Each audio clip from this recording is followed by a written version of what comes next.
kazan.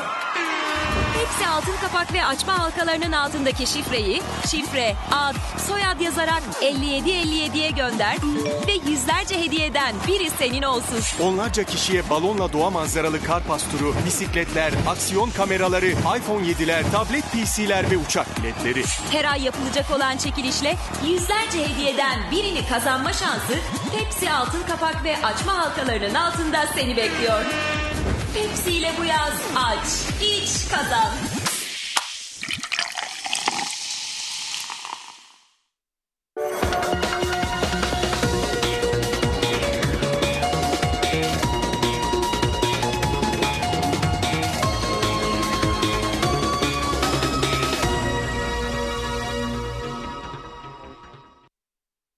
Tekrar günaydın, güzel günler efendim.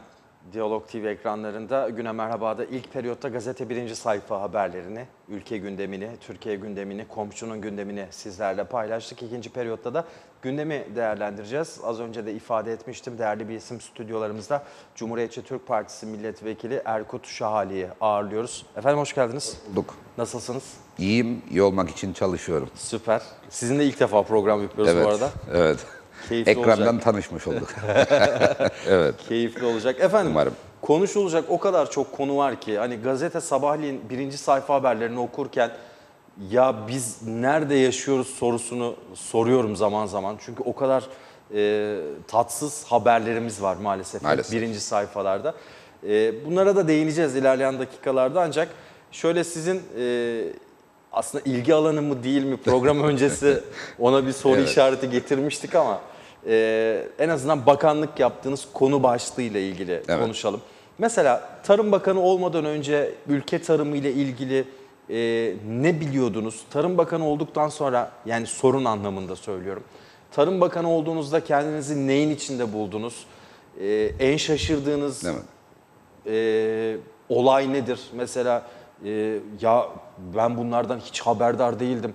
İşin içerisine girdim, bu da mı vardı dediğiniz muhakkak konu başlıkları vardır. Ve şu anki ülkenin tarım politikası nasıl? Evet. Bunu değerlendirmenizi isteyerek başlayacağız. Memnuniyetle dinleyenlere, izleyenlere iyi bir gün diliyorum. Yani tespitte isabet var. İlgi alanı diye sorsanız Tarım Bakanlığı, tarım konusu üzerine en fazla zaman geçirdiğim, emek verdiğim, ilgi duyduğum konuların arasında gerilerde yer alırdı. Bu doğru ama bir siyasetçinin ülkenin her konusuyla ilgili, her sorunuyla ilgili önce bilgisi olması lazım. Ondan sonra bu bilgiyle birlikte bir emek sarf ederek fikri olması lazım. Sorunları anlaması lazım. Bu sorunların çözümüyle ilgili kafa yorması ve üretim yapması lazım. Tarım konusuyla ilgili ne biliyordunuz derseniz aslında sorunları daha çok biliyordum. Çünkü özel olarak üzerine emek sarf ettiğim bir alan olmadığı için çözüm önerilerini daha ziyade bu konunun uzmanları olan kadro arkadaşlarımız, parti içerisindeki kadro arkadaşlarımız elbette ele alıyordu. Dolayısıyla onların ürettikleri çözüm önerileriyle ilgili bilgilerim vardı. Ancak bakan olarak görevlendirmemle birlikte elbette konunun sıcağından temas söz konusu oldu. Dolayısıyla bildiğimiz sorunların çözümüyle ilgili de emek sarf etmeye, bu konuda bilgisi, deneyimi, ilgisi olanlarla yan yana gelip hem öğrenmeye hem öğrendiklerimizle birlikte üretmeye gayret sarf ettik. Kısa bir dönemdi doğrusu. Kalıcı iz bırakmaya yetecek bir süre değildi. 6 aydan bir hafta bir eksik bir görev sürem söz konusuydu. Ancak en azından şunu net olarak ifade edebilirim. Ben bakan olarak görevlendirildiğimde aynı zamanda partimin Gazi Manisa ilçe başkanıydım da. İlçe başkanlığı zor bir görevdir. İlçe başkanlığı her konunun bakanıymış gibi davranmayı da gerektirir. Çünkü sadece partililerin izin değil, milletvekili olmanın hasebiyle de tüm yurttaşların bir yerde sorunlarıyla ilgilenmek ve onlara çözüm üretmek zorundasınız. O nedenle ilçe başkanları Tarım Bakanı'dır da, Maliye Bakanı'dır da, Sağlık Bakanı'dır da, yerine göre Eğitim Bakanı'dır, Dışişleri Bakanı'dır. Çok farklı konular gündeminize gelir ve bunlarla ilgili bu benim alanım değil, ben bununla ilgili bilgim yoktur, ilgilenmeyeceğim deme şansınız yoktur. Kesinlikle. Mutlaka o bağlantıyı kurmak zorundasınız. Dolayısıyla tarım da bu alanlar arasında benim göz ardı edebileceğim bir alan değildi elbette. Konunun sıcağından bakınca en fazla yadırgadığım şey aslında hep sorunlarla gündeme gelen tarımda hiçbir güvenilir kaydın, istatistik verisinin, envanter kaydının olmadığını görmüş olmak oldu. Çünkü siz herhangi bir tespiti yaparken bir durum analizine ihtiyaç duyarsınız ama siz ülkenizde gerçek anlamda ekilen arazilerin, ekilebilir arazilerin envanteri var belki ama ekilen arazilerin envanterine sahip değilsiniz. Bunun sınıflandırılmasına sahip değilsiniz. Toprak analizleriyle ilgili bilginiz vardır ama bu toprak analizlerine ilişkin bir yönlendirme, tarım kesimini bu analizlere uygun ürün yetiştirme konusunda bir bilgilendirme, bilinçlendirme ve ona göre bir planlama yapacak teknik organizasyondan yoksunsunuz. Ülkede mevcut hayvan sayısı izafi olarak ifade edilmekte. Bir sayım yaptığınızda mevcut kayıtlarınızda hiçbir biçimde tutarlılık arz etmemekte. Dolayısıyla siz herhangi bir öngörüde bulunurken bunun isabet ihtimalinin zayıf olduğunu görürsünüz. Kayıtlılık konusunda zafiyet olduğu noktada.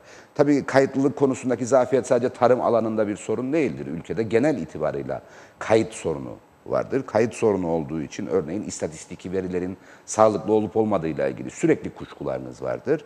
Ve belki de çözüm için sarf edilen çabada arzu edilen sonuçlara ulaşılamamasının en temel sebebi aslında bir sahip olduğumuz varlıkların, durumun ne olduğunu bilmemeniz, bu durumun nerelerden süzülerek bugünlere geldiğine ilişkin istatistik kayıtlarınızın olmaması, dolayısıyla sizin yapmış olduğunuz tespitlerin isabet kaydedememesidir.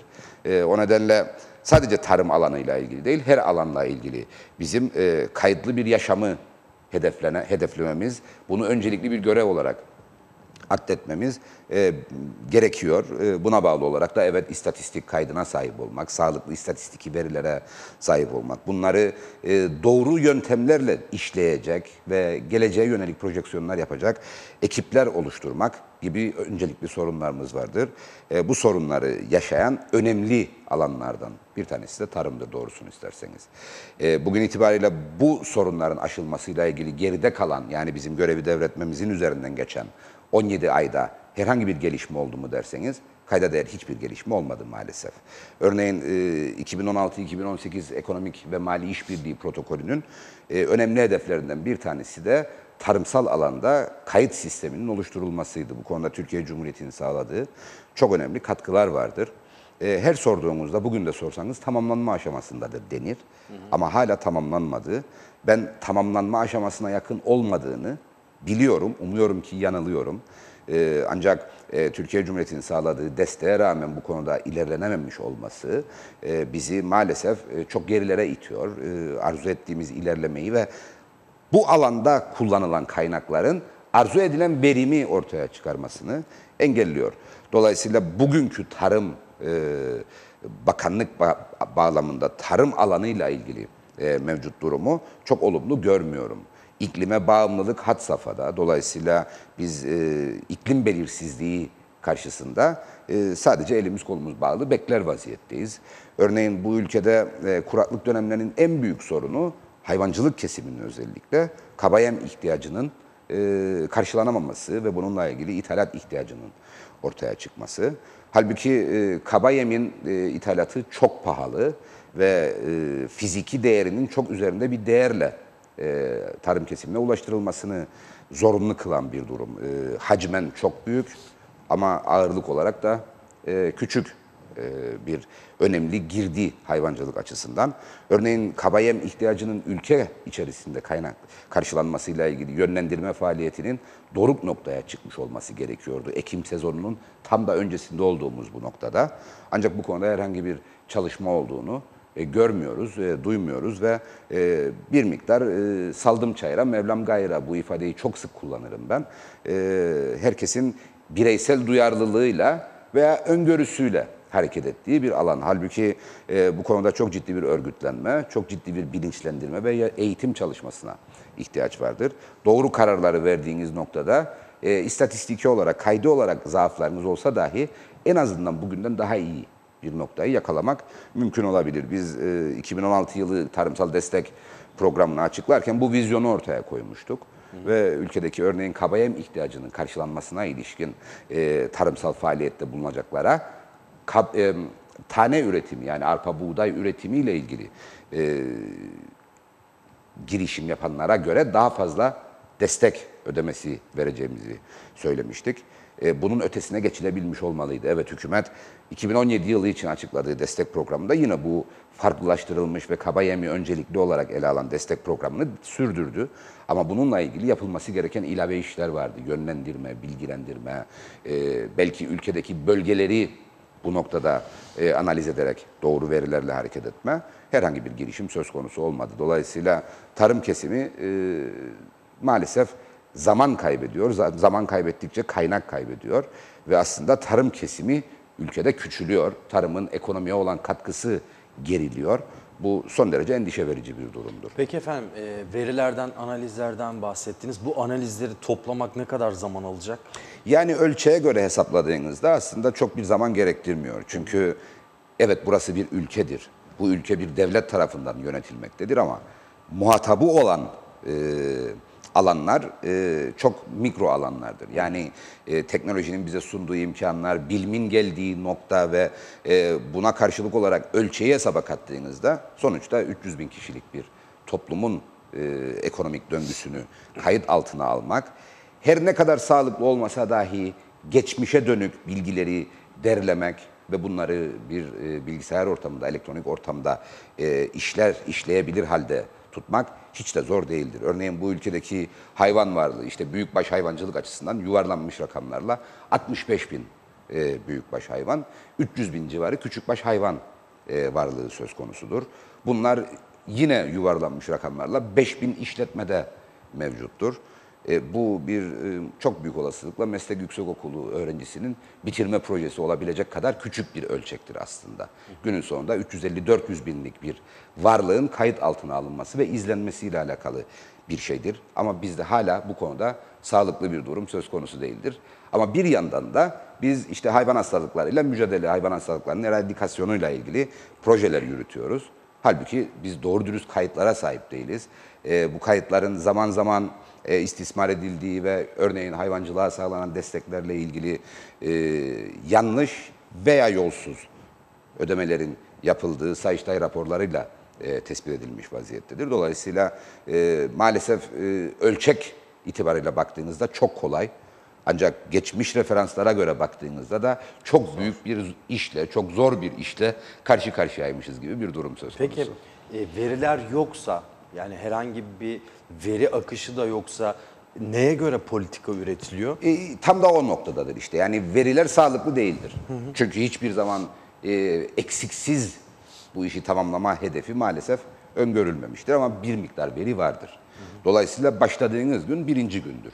Bugün başlarsanız bir yıl sonra o tam bilgiye erişme niyetiyle başlarsanız bir yıl sonra eksiksiz bir yıllık geçmiş kayıt altında olacaktır. Dolayısıyla bir an önce başlanmış olmasına ihtiyaç vardır ki bundan sonrasıyla ilgili en azından mevcut durum üzerinden, gerçek durum üzerinden tespitler yapılabilsin.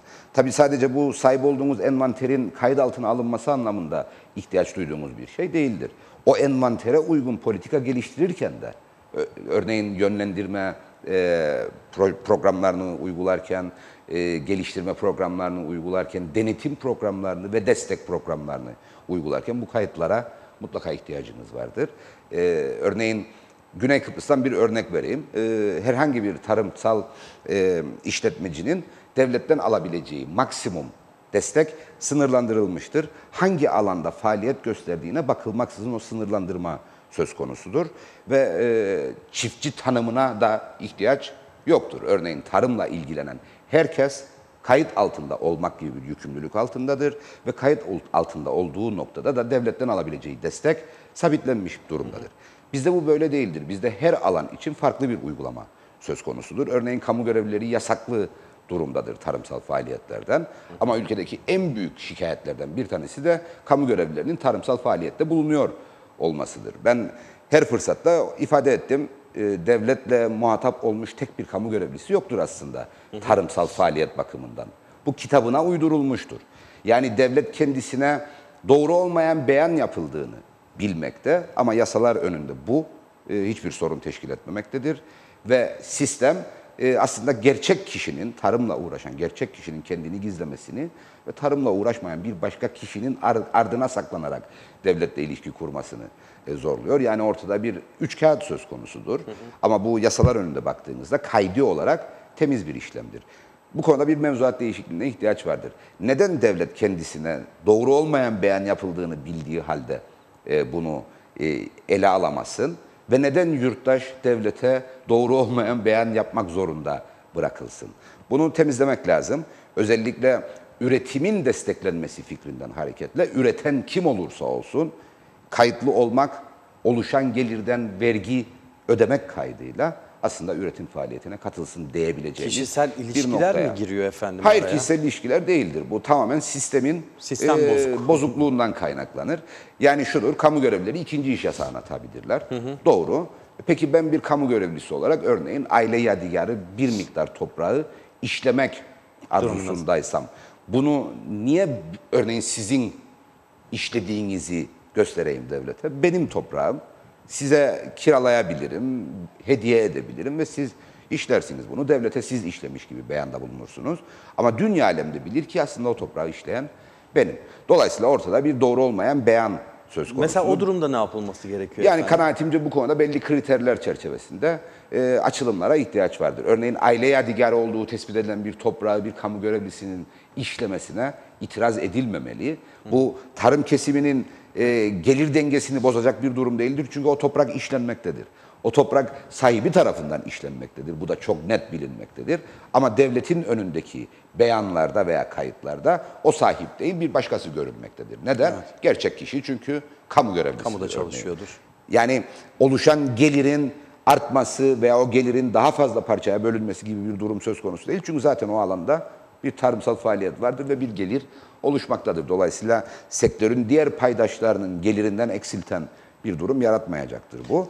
Biraz daha dürüst ve denetlenebilir hale getirilecektir sistem aslında. Yani sizin karşı çıktığınız aileden gelen yadigar değil, sonradan açılanlara Yani yani belli çünkü anayasal engel vardır. Kamu görevlilerinin ikinci iş yapmasıyla ilgili bir anayasal engel vardır. Dolayısıyla bununla ilgili elbette hukukçularla birlikte çalışmak gerekiyor ama benim üzerinde durduğum konu devletin yurttaşı kendisine yalan beyanda bulunmak zorunda kalmayacağı bir ortamı yaratma zorunluluğudur. Yani satın alınmış bir mülk de olabilir.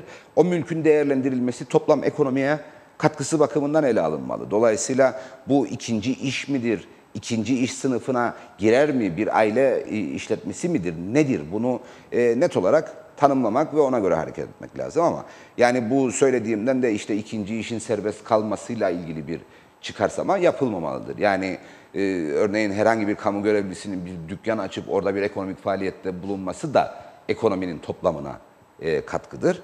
Ama öte yandan bir başkasının o alanda faaliyet göstermesini sınırlandıracak bir durumdur. Tarımsal alan bakımından fark şudur, o yatırım orada durmaktadır. Yani o tarımsal arazide herhangi bir faaliyetin olmaması ekonomide kayıptır aslında.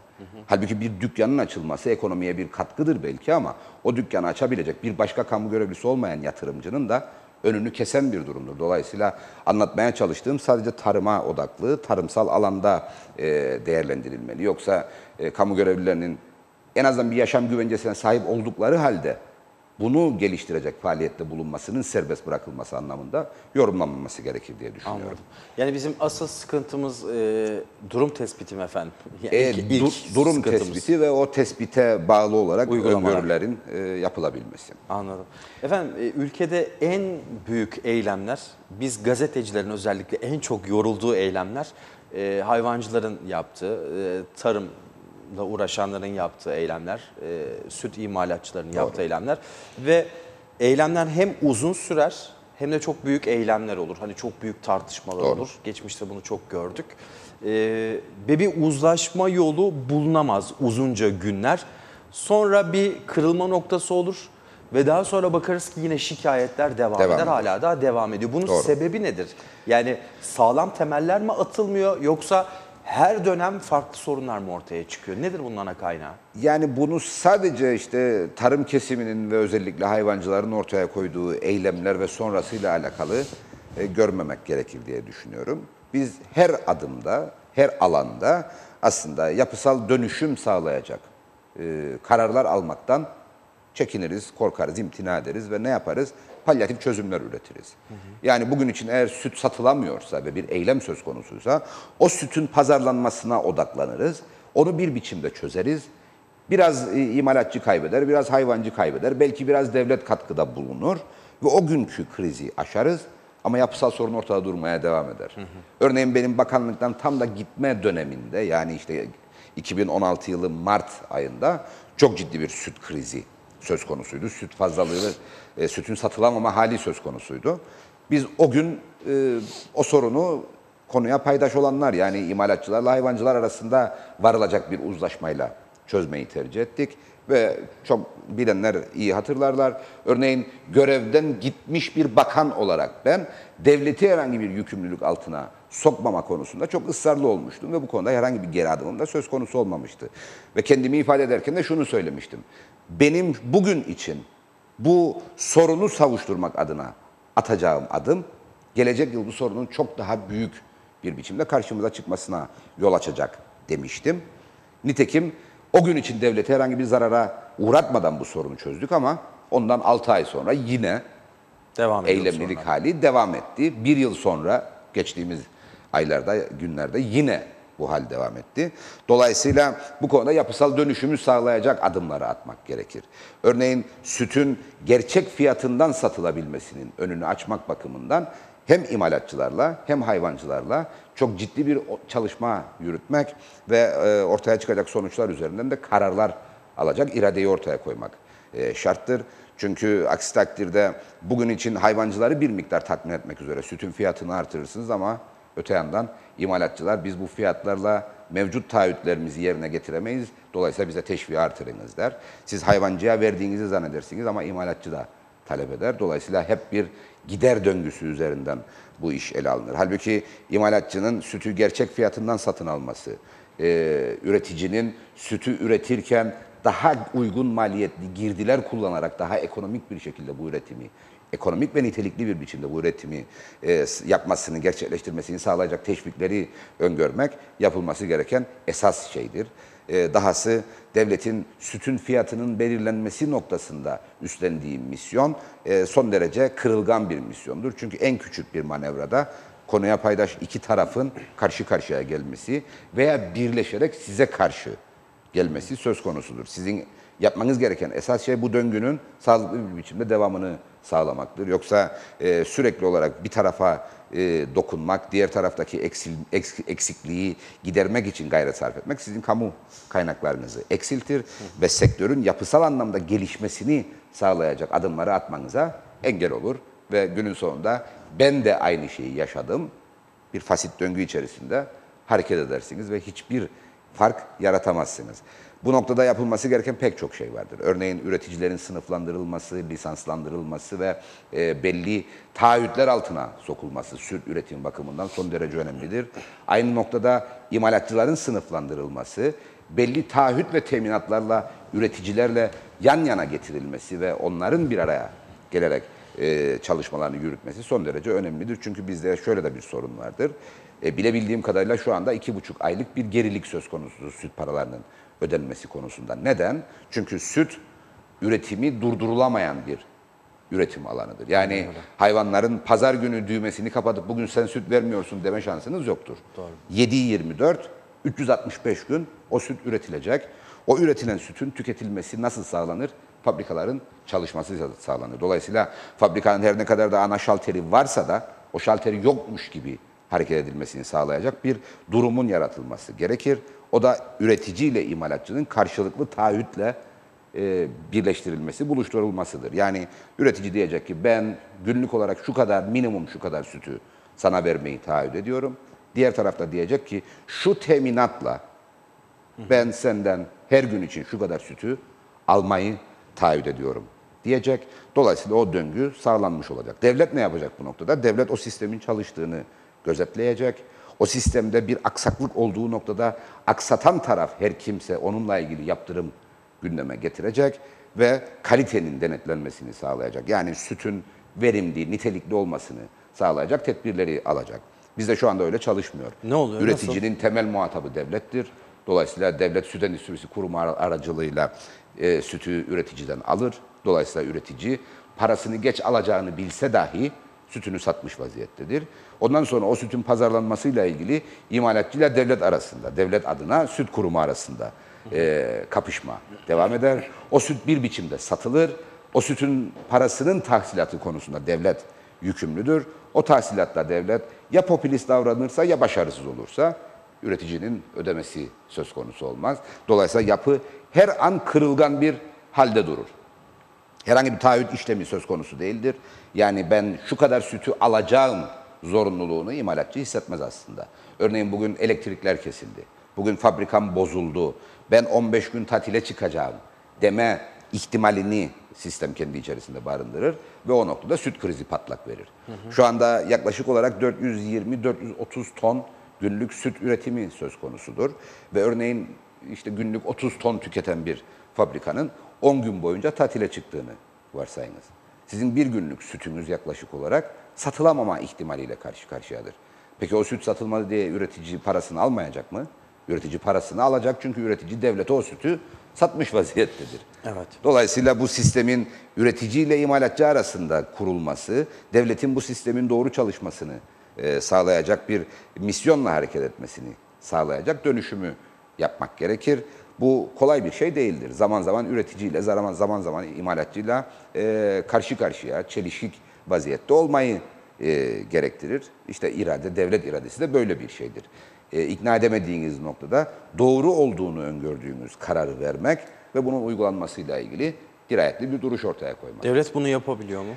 Şu ana kadar başarılabilmiş değil. Biz bu konuda çok ciddi mesafe kat etmiştik aslında. Yani hem imalatçılarla hem üreticilerle ayrı ayrı ve birlikte çok ciddi bir uzlaşı zemini sağlamıştık. Bu uzlaşı zemininde aradan geçen 17 aylık zamana ve zaman zaman da meydana gelen çatışmaya rağmen herhangi bir farklılık olduğunu en azından ben henüz öğrenmiş değilim. O yüzden hala imalatçıyla üreticinin bu konuda mutabık olduğunu, devletle mutabık olduklarını ve bu sistemin kurulabilmesi için bir beklentinin veya bir hemfikirlik halinin olduğunu düşünüyorum ama maalesef henüz o adım atılabilmiş değil. Benim en fazla üzerinde durduğum konu Türkiye Cumhuriyeti ile imzalanan protokolün içerisinde de bu konularda çok ciddi taahhütler vardı ama onlarda da herhangi bir adım henüz atılabilmiş değil. Dolayısıyla bizim köyde işler bildiğimiz gibi hala. Efendim Türkiye ile protokol demişken hazır siyasete girecektim artık. Tarımdan çıkalım bir siyasete girelim diyecektim. O zaman tarımla ilgili siyasetle devam edelim. Türkiye ile protokol sürekli konuşulur, tartışılır. Bilen bilmeyen herkesin yorumu vardır. Siz içindesiniz. Daha da içindeydiniz. Hala daha konuya hakimsiniz. Yakından takip ediyoruz, evet. Tarımı ele alalım. Yani diğer başlıklarda da kuşkusuz ciddi sorunlar var ki bugün en azından aldığımız bazı duyumlar var. Protokolde nasıl bir sıkıntı oluyor? Protokol yerine getirilemiyor. Bunun öncesinde protokol imzalanırken bunlar yapılacak deniliyor herhalde. Karşılıklı taahhütler veriliyor, imzalar atılıyor. Ve sonrasında nerede çıkıyor sıkıntı? Uygulamada mı çıkıyor? Halka anlatmakta mı çıkıyor? Kapı arkasında başka konuşulup halka başka şey mi anlatılıyor? Ne oluyor? Problem nedir?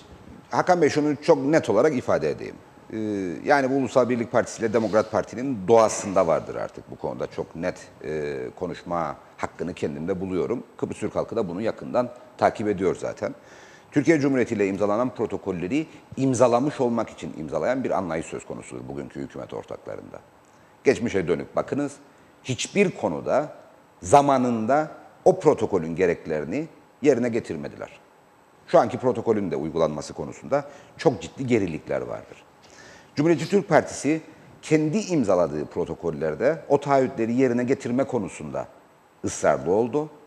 Kendi imzalamadığı ama imzalandıktan sonra göreve geldiği hükümetlerde de devletin devamlılığı ilkesinden hareketle o protokollerin mutabık olduğu unsurlarını mutlaka uygulamak, mutabık olmadığı unsurlar konusunda Türkiye ile yeni bir müzakere arayışı içinde olmak gibi bir tutumla hareket etti.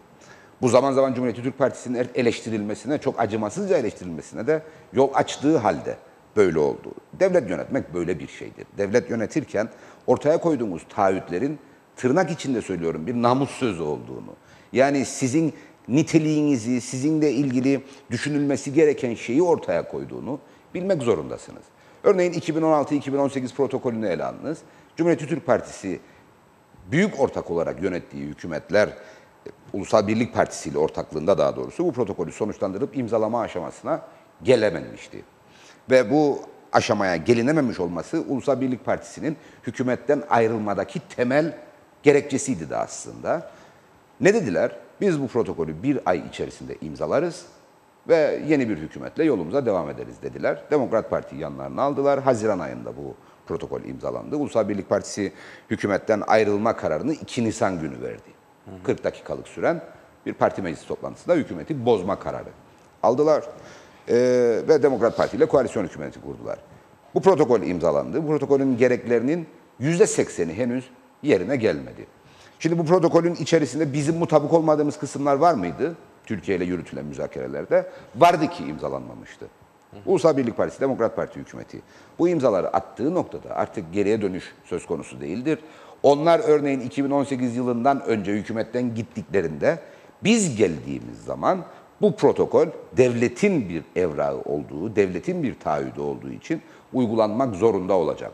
Elbette bizim bu protokol içerisinde mutabık olmadığımız, zaten hükümetten gitmemize sebep olan kısımlar vardır ve bunlarla ilgili bir müzakere ihtiyacımız Türkiye ile olacak. Anlatmaya çalıştığım şudur. Türkiye Cumhuriyeti kendi hazım kapasitesine göre o protokolün içerisinde belli taahhütler ve beklentiler ortaya koyar. Kuzey Kıbrıs Türk Cumhuriyeti tarafı da kendi ihtiyaçları ve hazım kapasitesine göre taahhütler ve talepler ortaya koyar ve mutabık kalınan noktada da imzalar atılır. Biz Türkiye Cumhuriyeti'nin örneğin bize belli başlı konuları dikte ettirdiğiyle ilgili bir fikre sahip olduğumuz noktada müzakereyi sonuna kadar götürme kararlılığı içerisinde olduk. Neden? Örneğin telekomünikasyon hala gündemde olduğu için söylüyorum. Telekomünikasyonun özelleştirilmesiyle alakalı Türkiye ile mutabık olmamız mümkün değildir. Çünkü burası bir ada ülkesidir.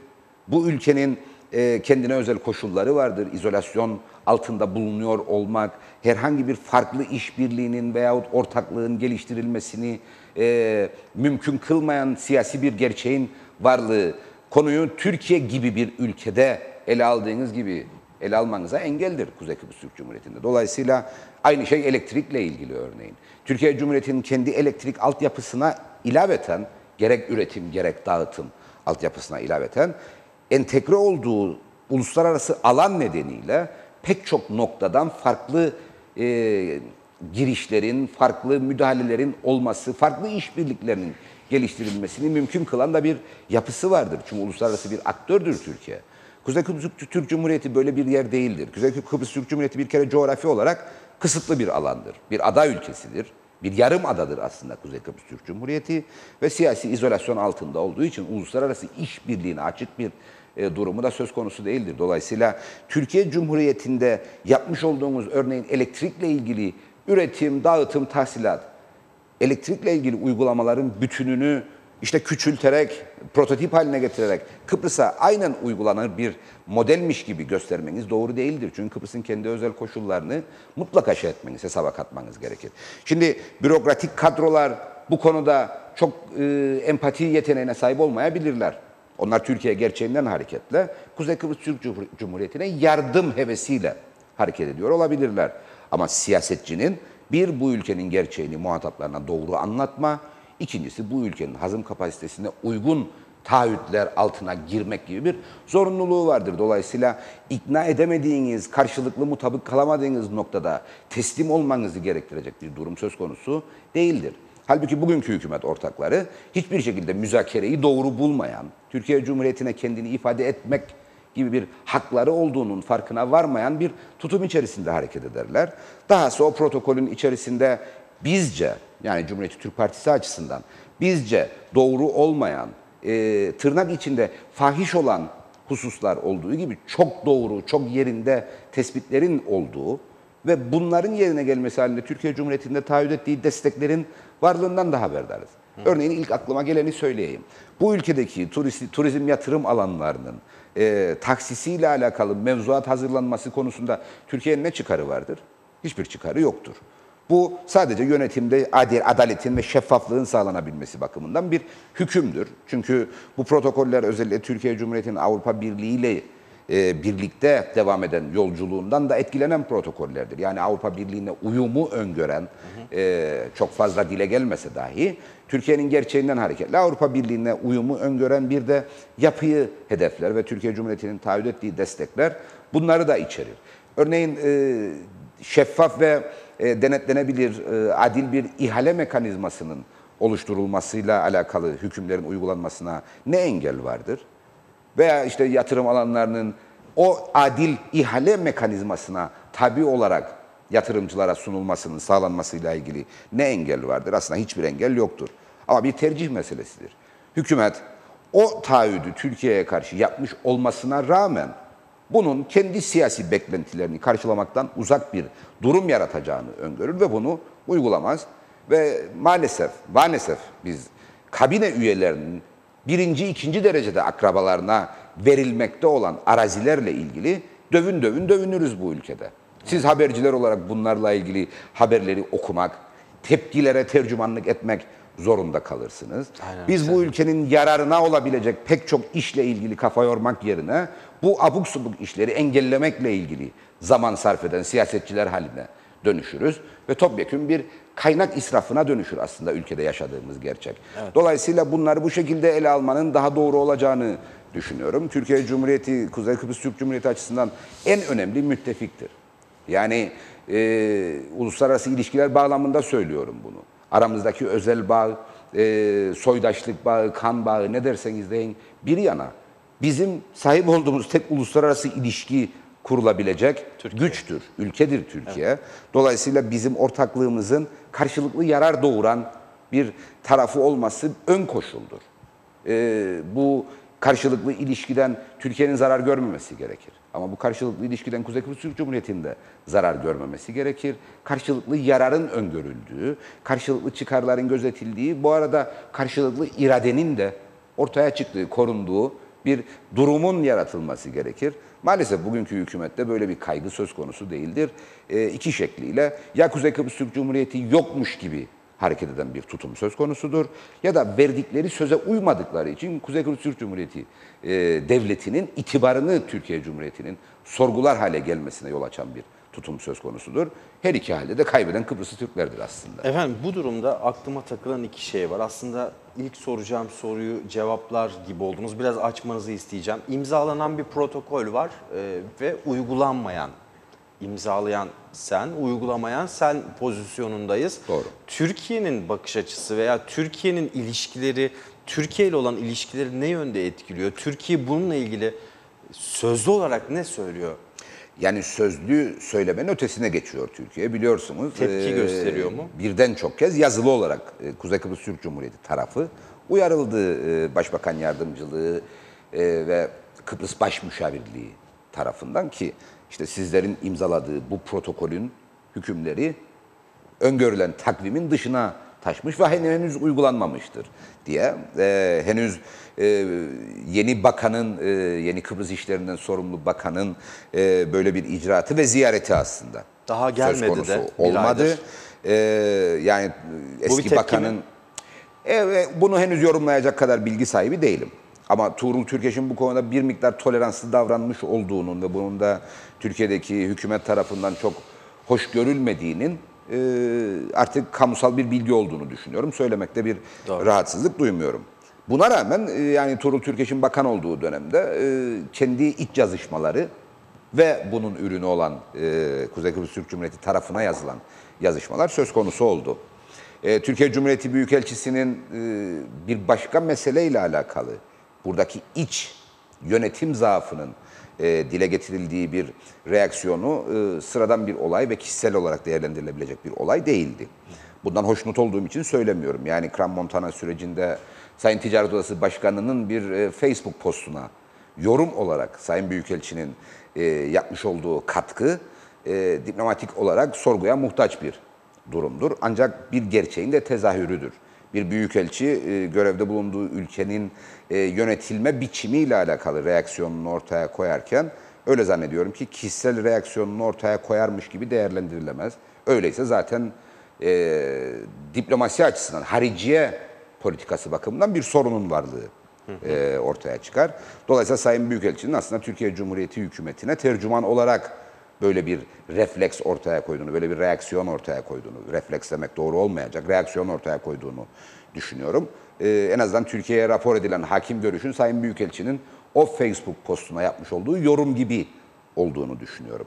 Elbette bu hoş karşılanacak bir durum değildir. Yani ben ısrarla Türkiye ile Kuzey Kıbrıs Türk Cumhuriyeti arasındaki ilişkilerin mütekabiliyeti öngörmesi gerektiğini, devletler arası ilişkilerin olması gerektiği gibi olduğunu veya olması gerektiğini söyleyerek konuya yaklaşıyorum ama gerçeğimiz o da değildir. Dolayısıyla onu da belirtmek gerekiyor. Yani Türkiye Cumhuriyeti ile Kuzey Kıbrıs Türk Cumhuriyeti arasındaki ilişki, örneğin Türkiye'nin en dost saydığı Pakistan'la Türkiye arasındaki veya Azerbaycan'la Türkiye arasındaki ilişkiden farklı bir ilişkidir. Çünkü karşılıklı yarara ek olarak maalesef yıllar içerisinde bir de karşılıklı bağımlılık söz konusu oldu.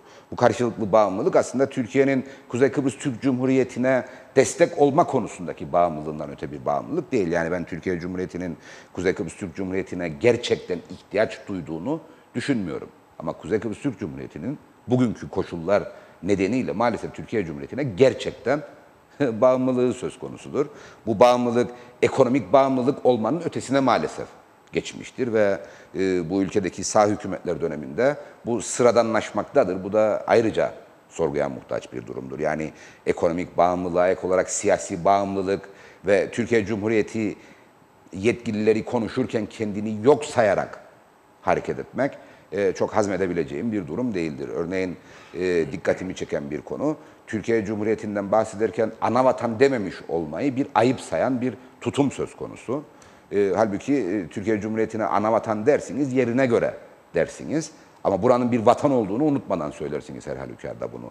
Siz sürekli olarak bir biat pozisyonunda ve Türkiye Cumhuriyeti yetkililerinin vereceği kararların sizin tarafınızdan mutlak uygulanma zorunluluğu varmış gibi bir yaklaşım içerisinde olursanız eğer, protokolleri uygulamadığınız noktada ortaya çıkacak reaksiyon da diplomatik reaksiyonun veya diplomatik teamüllerin dışına taşan reaksiyonlar olabilir. Ben yeni bakanın Kıbrıs'a gelmemiş olmasını yadırgıyorum ve içinde bulunduğumuz tatil dönemi nedeniyle olmasını diliyorum. Yani her ne kadar devlet tatile çıkmasa da devlet adamlarının da tatil ihtiyacı vardır. Dolayısıyla bu ziyaretin yakında gerçekleşmiş olmasını diliyorum. Bugün Sayın Maliye Bakanı bile bildiğim kadarıyla geliyor. Buraya geliyor. Hayırlı bir iş için geliyor. Umuyorum ki çok geciktiğimiz o mekanizmanın kurulmasını sağlamışız ki Sayın Bakan açılışına geliyor. İdamesi çok daha önemlidir. Çünkü bu ülkede vergi adaletinin sağlanması bakımından, vergi standartizasyonunun sağlanması bakımından bu projeyi son derece önemli addediyorum. Ancak bununla sınırlı kalmamalı. Yani Türkiye Cumhuriyeti ile yürütülen her projenin sonuçlandırılması ve çalışır vaziyette tutulması gibi bir zaruret söz konusudur. Bizde böyle de bir zafiyet vardır çünkü. Türkiye Cumhuriyeti ile ve Avrupa Birliği ile gerçekleştirilen projelerde kurdeleyi keseriz ve zaman zaman projenin orada kaldığı olur. Yani kurdele kesildiği yerde kalır ve sistem devam etmez. Halbuki o sistemin dinamik olması lazım kamu yararına menfaat üretmesi bakımından. Umuyorum ki bu öyle olmaz. Dolayısıyla bu protokollerdeki hükümleri de bu çerçevede ele almak lazım. O işler mutlaka bitirilmesi ve halk yararına sonuçlar doğuran işlere dönüşmesi gereken işler olarak o listelerde yer alır. Ama maalesef uygulama iradesi çok farklı bir şeydir. Anladım. Peki protokole bir kesim direkt dayatma diyor. Doğru. Ben şu tarafından sorayım. Uzlaşamadığınız veya uzlaşmak için üzerinde çalıştığınız konularda Türkiye'nin bir dayatması oluyor mu? Yani yerine göre az önce ifade etmeye çalıştım onu. Yani teknik elemanlarla yürütülen çalışmalarda, yani bürokratik düzey bakımından söylüyorum, karşılıklı olarak bürokratların yürüttüğü çalışmalarda herkes kendi kapasitesiyle, kendi deneyimiyle konuya yaklaşır.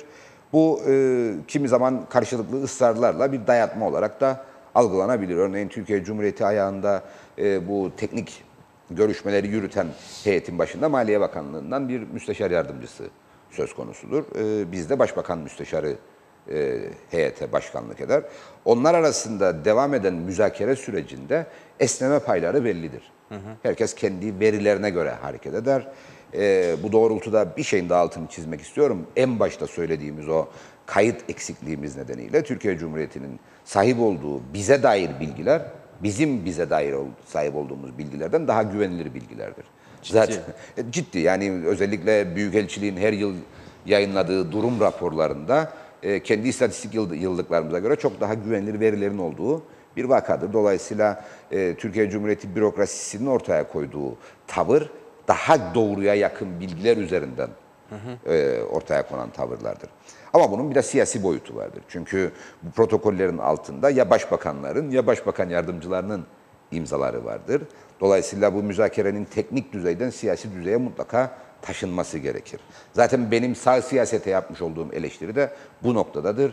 O teknik müzakerenin ötesinde bir müzakereyi ayıp sayan bir tutum söz konusudur. Hem Ulusal Birlik Partisi'nde hem Demokrat Parti'de.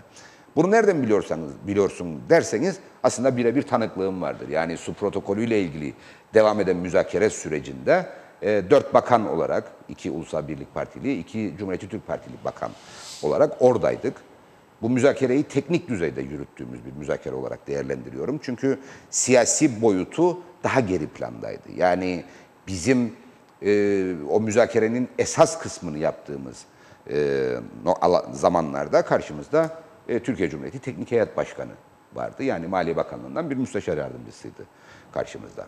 Şimdi tuhaf da bulmuyor değilim. Sayın Tarım Bakanı bunu sanki Ulusal Birlik Partili bakanlar orada değilmiş gibi işte devletin itibarını küçülten bir durum olarak niteliyor ve eleştiriyor zaman zaman. İşte mütekabiliyeti hiçe saydılar, bakanlar olarak gittiler ve bir bürokratla müzakere ettiler falan diye doğrudan bize yönelik olarak.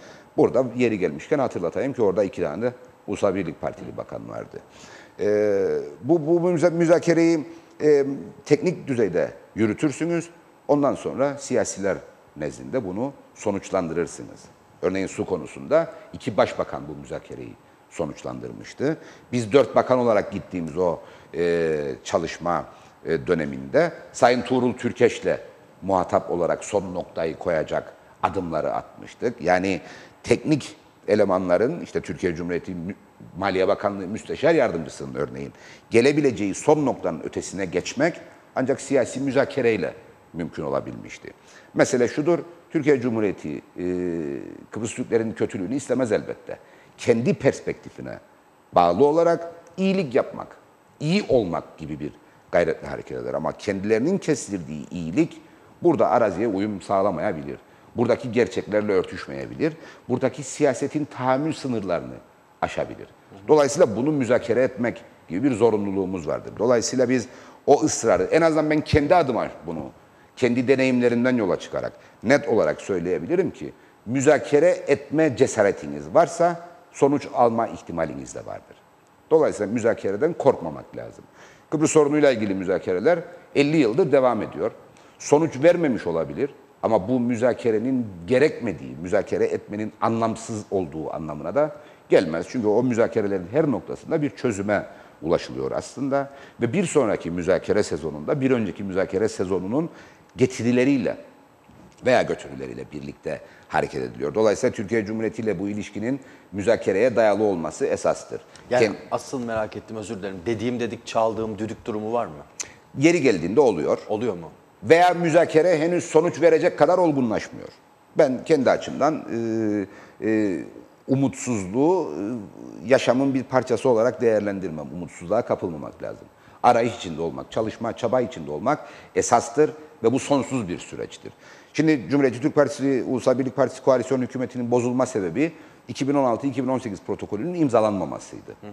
Ben o müzakerelerde artık bütün ihtimallerin tüketildiği, dolayısıyla Türkiye Cumhuriyeti hükümeti ile Kuzey Kıbrıs Türk Cumhuriyeti hükümetinin artık anlaşabilme ihtimali kalmadığını düşünmüyorum. Sadece Ulusal Birlik Partisi o dayanıklılığa sahip değildi Türkiye Cumhuriyeti ile. Bizim kendi menfaatlerimizi maksimize edecek bir anlaşmaya ulaşma konusunda Ulusal Birlik Partisi gereken arzuya veya gereken dirayete sahip değildi. Türkiye Cumhuriyeti tarafından bu ilişkinin koptuğuna dair bir açıklama gelmediğine göre o müzakere devam eden bir müzakereydi ve sonuçlanmasına çok az kalmıştı. Nitekim Sayın Serdar Denktaş kişisel marifetiymiş gibi 2016-2018 protokolünün imzalanmasını, kısa süre içerisinde imzalanmasını ve üstelik bizim hassasiyet gösterdiğimiz belli konularına gözetilerek imzalanmasını hep övünç kaynağı saymaktadır. Demek ki bir miktar daha Ulusal Birlik Partisi tahammül gösterebilseydi o sonuca ulaşılabilecekti. Ben şimdi esas şunu sorgularım. Türkiye Cumhuriyeti yerine göre dediğim dedik, çaldığım düdük tavrı içinde olabilir. Buna karşı teslimiyetçi bir tutum içerisinde olmak Kuzey Kıbrıs Türk Cumhuriyeti devletine ve devlet adamlarına yakışmaz. Böyle bir hakları yoktur. Dolayısıyla anlaşılmayan nokta anlaşılmamış olarak kalır.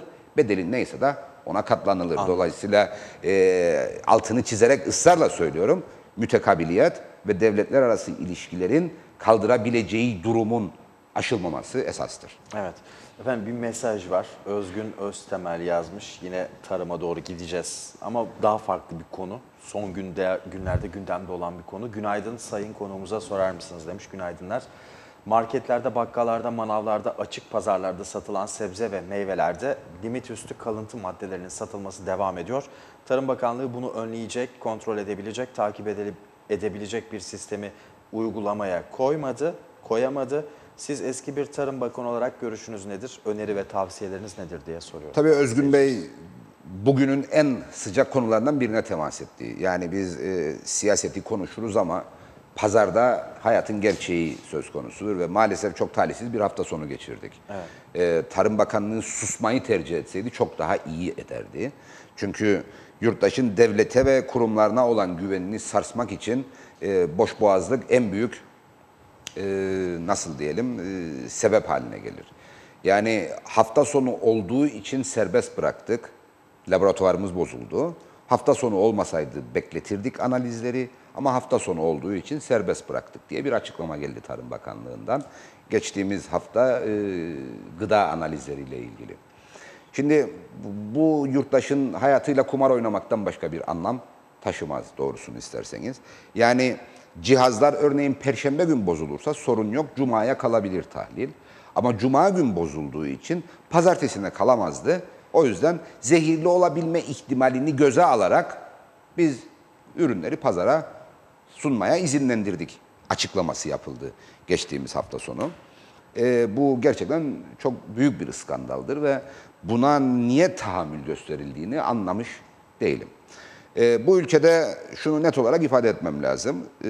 Avrupa Birliği ortalamasının çok üzerinde bir analiz raporu çıkarma söz konusudur. Yani Avrupa Birliği ülkelerine göre neredeyse 2 kat fazla sebze meyve analizi, pestisit kalıntı analizi yapılmaktadır. Bunun sebebi yurttaşta henüz güven duygusunun gelişmemesi, bırakınız yurttaşı aslında devletin kendi kendine güvenmemesi esastır, sebeptir. Dolayısıyla bizim buna çözüm bulma zorunluluğumuz vardır. Şu anda yapılmakta olan şey aslında tarlada analizdir ve tarladaki ürünün analizine göre hasatına izin verilip verilmemesiyle alakalı bir durumdur. Peki o iki analiz arasındaki zamanda yapılan hasatın takibini nasıl yapabilecek yurttaş? Bunu yapmak mümkün değildir. Dolayısıyla az önce ifade ettiğim o kayıtlılık vurgusu vardı ya, bu alanda da bizi kurtaracak temel faktördür. Kayıtlılık ve o kayıtlılığa bağlı olarak izlenebilir bir sürecin yakalanması. Kayıtlı olanı kimliklendirmeniz mümkündür. Örneğin sizin seranızda ürettiğiniz salatalığın Yeşilırmak'ta veya Dipkarpaz'da satılması mümkündür. Ama size ait olduğunu anlamak şu an için mümkün değildir. Hele hele birkaç aracıyla bu satış işlemi gerçekleşmişse sizin ürettiğiniz salatalığın nereden kime satıldığını bilmek mümkün değildir. Bunu bilmek için ne gerekir? Bir, sizin salatalık ürettiğinizin bu devlet tarafından bilinmesi lazım. Doğru. İkincisi sizin ürettiğiniz o ürünün kimliklendirilmesi lazım. Dolayısıyla onunla ilgili bir problem tespit edildiği noktada kime ait olduğu net olarak ortaya çıkarılabilsin. İkincisi kayıtlılık demek üretim süreçlerinin daha kolay denetlenebilir hale getirilmesi anlamına gelir. Yani siz ne zaman ektiğinizi, ne zaman gübrelediğinizi, ne zaman ilaçladığınızı, ne zaman hasat ettiğinizi, en son ilaçlamayla hasat süreniz arasında geçen zamanın o ilaca uygun zaman olup olmadığını nasıl kontrol edebilirsiniz? Nasıl beyan edebilirsiniz? Nasıl belgelendirebilirsiniz? Ancak kayıtlılıkla belgelendirebilirsiniz. Örneğin Ziraat Mühendisleri Odası'nın yanılmıyorsam dünkü basında yer alan bir açıklaması vardı. İyi tarım uygulamaları zorunlu hale getirilmeli. İyi tarım dediğimiz şey kayıtlı tarımdır aslında. Kayıtlı ve izlenebilir tarımdır. Dolayısıyla sadece bitkisel üretim anlamında değil, hayvansal üretim anlamında da kayıtlılık işin başlangıç noktasıdır. Kayıtlılıkla birlikte niyeti olan bir devlet söz konusuysa izlenebilirlik zaten kendiliğinden ortaya çıkar ve iyi tarım uygulamaları dediğimiz şey yerleşmiş olur. Yani izlenebilir, denetlenebilir, şeffaf bir sistemin ortaya çıkmasını sağlarsanız hem denetim ve kontrol bakımından harcamanız gereken parayı ve zamanı tasarruf etmiş olursunuz. Hem de yurttaş kendi ürünlerine çok daha fazla güven duyarak onları tüketebilir. Anladım. Son bir soru sorayım efendim. Sürenin sonuna geldik. Nasıl bir yasama yılı bizi bekliyor? Eylül yaklaştı malumunuz. Yani meclisin gündeminde tabii çok önemli konular var sonuçlandırılmayı bekleyen. Nasıl bir yasama yılı bizi bekliyor sorusunun cevabı maalesef verimsiz bir yasama yılı bizi bekliyor. Çünkü seçim zatı haline girildi. Ekim'in ilk pazartesi günü meclis açılacak. Ekim'in ilk pazartesi. Düzeltiyorum. Eylül. Ekim'in birinde meclis açılacak. İlk pazartesi de resmi toplantı yapılacak. Eğer Ekim'in biri meclisin toplantı günlerinden biri değilse, yani törensel açılış ve ardından yasama. Evet. Şunu ifade edeyim. Kasım 15 gibi bütçe görüşmeleri başlar. 15 gün komite aşaması var. Ondan sonra bir 15 günde genel kurul aşaması var. Dolayısıyla Ekim ayı içerisinde her ne olacaksa olacak. Ondan sonra verimsiz bir noktaya düşülmüş olacak. Çünkü hemen ardından seçim kararı eğer 15 Nisan'da olacaksa, iktidarın niyeti seçimi 15 Nisan 2018'de yapmaksa, bunun anlamı 15 Şubat 2018'den itibaren seçim yasaklarına girilmiş olacağıdır. Dolayısıyla maalesef 8. dönem 6. yasama yılı verimsiz bir yıl olacak. Bu da hem ülke açısından hem yurttaş açısından kayıp zaman anlamına gelecek. Erken seçim olma olasılığı nedir efendim? Yani eğer erken seçim derseniz, Sayın Başbakan'ın kendi topraklarında Lefke'de partisinin ilçe kongresinde yapmış olduğu açıklama 15 Nisan'da seçimin yapılacağıdır. Dolayısıyla 15 Nisan'da yapılacak olan bir seçim erken seçim olma özelliği taşımaz diye düşünüyorum. Çünkü normal süresi zaten Temmuz sonunda. 28 Temmuz. 28 galiba, Temmuz'du. Temmuz sonunda olan seçimin 2 ay, 3 ay önceye alınmış olması artık erken bir durum arz etmez diye düşünüyorum. Dolayısıyla erken seçim yok gibi görülüyor. Eğer hükümet kararıysa Sayın Başbakan'ın açıkladığı. Yani yasama yılının daha verimli geçmesi için erken seçim şarttır diyebiliriz. Kanaatimce yani bu seçimin yılbaşından önce yapılması en azından yurttaşın 2018 yılından daha az zaman kaybına yol açardı diye düşünüyorum. Yani ben bizim üyesi bulunduğumuz Cumhuriyet Meclisi'nin geriye kalan görev süresi içerisinde bu ülkede yapısal dönüşümü sağlayacak herhangi bir konuda karar alma kabiliyetini kaybettiğini düşünüyorum. Anladım. Dolayısıyla bir an önce yenilenmesinde yarar olduğunu düşünüyorum. Dahası 2018 yılı yerel seçimlerin de yapılacağı yıldır. Dolayısıyla doğallığında bir 60 günlük hayatı durduran, her noktada seçim yasağının uygulandığı bir dönem olarak zaten yerel seçim nedeniyle vardır. Buna bir de genel seçimin 60 günlük yasak süresini eklediğinizde günün sonunda yaklaşık olarak 4 aylık bir kayıp zaman, sınırlı icraatın olacağı bir zaman 2018 yılında ortada duracak. Bu da ülkede çok ciddi bir zaman ve kaynak israfı anlamına gelecek diye düşünüyorum. O yüzden bu seçimin 2017 yılı içinde yapılması en doğru olandır. Son dedim ama şimdiki son. Seçime çarşaf liste mi gideceğiz? Hakkın Bu da bir tabiriyle, bilinmez olarak ortada yoksa duruyor. mevcut sistemle mi gideceğiz? Yani şu anda Hukuk ve Siyasi İşler Komitemiz Yüksek Seçim Kurulu'nun da ortaya koyduğu görüşler çerçevesinde seçim yasasını tadil etmek için çaba sarf ediyor. O çalışmanın seyrine bir bakmak lazım. Henüz sonuçlanmış bir çalışma değildir. Ancak öyle zannediyorum ki biz bu işi niye yaptık sorgusuna mahal vermeyecek bir noktaya işi taşımak lazım. Yani bir önceki seçim yasasının yürürlükte kalacağı bir seçimin yapılması o zaman bunca efor ve tartışma niyeydi sorusunu gündeme getirir. Dolayısıyla kanaatimce tek bölge seçim sisteminin uygulanabilir hale getirilmesi hedefiyle çalışılmalı ve ona göre bir sonuca gidilmeli. Şahsi kanaatimi söylemekte hiçbir rahatsızlık duymuyorum. Her iki sistemin de belli başlı arızaları vardır. Temsiliyetin sağlanması bakımından belli başlı sıkıntıları vardır. Dolayısıyla mükemmel iyinin düşmanıdır. O yüzden biz en iyiye ulaşmak için gayret sarf etmeliyiz. Ulaşabildiğimiz noktayı da nihai nokta olarak değerlendirmeliyiz. Elbette uygulanabilir olmak koşuluyla. Evet. Sondu. Artık sormayacağım. Çok teşekkür ederim. Çok teşekkür ederim. Çok sağ olun efendim. Için. Çok keyifliydi. İyi günler dilerim. Sağ olun. Sağ olun efendim. Evet, bugünün de sonuna geldik. Daha doğrusu programın sonuna geldik. Gün yeni başlıyor. Değerli bir isim bizlerle birlikteydi. Cumhuriyetçi Türk Partisi Milletvekili Erkut Şali'yi ağırladık. Tarımı konuştuk, ülke gündemini ve seçim sistemiyle programı noktalıyoruz. Yarın aynı saatte görüşmek ümidiyle. Hoşçakalın.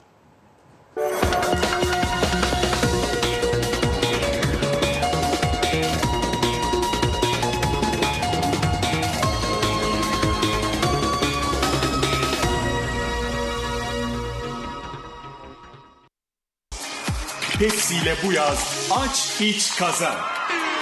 Pepsi altın kapak ve açma halkalarının altındaki şifreyi şifre, ad, soyad yazarak 5757'ye gönder ve yüzlerce hediyeden biri senin olsun. Onlarca kişiye balonla doğa manzaralı Karpas turu, bisikletler, aksiyon kameraları, iPhone 7'ler, tablet PC'ler ve uçak biletleri. Her ay yapılacak olan çekilişle yüzlerce hediyeden birini kazanma şansı Pepsi altın kapak ve açma halkalarının altında seni bekliyor. Pepsi ile bu yaz aç, iç, kazan.